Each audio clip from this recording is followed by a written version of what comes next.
In today's video, I'm going to teach you how to insert stock images in Excel.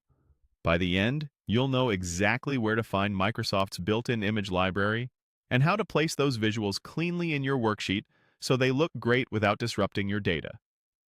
Start with your workbook open and head to the Excel ribbon at the top. The Insert tab is your home base for adding anything visual. When you select Insert, you're telling Excel you want to place something on the sheet, and it unlocks all the relevant options so you don't have to hunt around. Next, choose Pictures. This is the gateway to all image sources. Depending on your window size, it might appear as a button or a drop-down, but it does the same thing. It opens the image tools and reveals Microsoft's curated stock images option. Think of Pictures as the umbrella, and stock images as one of the choices underneath it. Before you pick the images, confirm how you want them to sit on the grid. Select Place over Cells. This setting keeps the image floating above the worksheet, independent of any single cell. That means you can drag it anywhere, layer it with shapes, and keep your row heights and column widths exactly as they are. If you've ever had a picture stretch a row or throw off your layout, this option prevents that. It's perfect for headings, banners, or decorative visuals that shouldn't interfere with formulas or filters. Now choose Stock Images.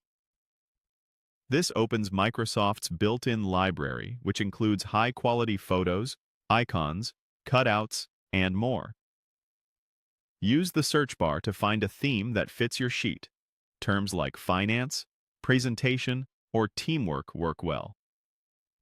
You can select one or multiple images at once, and when you're ready, bring them into your workbook directly from this window.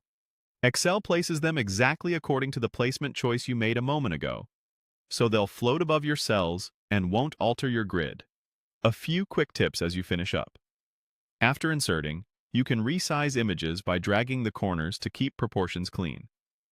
If an image is too dominant, reduce its size and align it with your header area so your data remains the star. For a consistent look, stick to one visual style, either photos or icons, so the sheet feels cohesive. And if you need to keep images from shifting during sorting, consider locking their position later through the Format options. That's it. You've used Insert, opened Pictures, set the placement to sit over your cells, and tapped into stock images to add polished visuals in just a few clicks.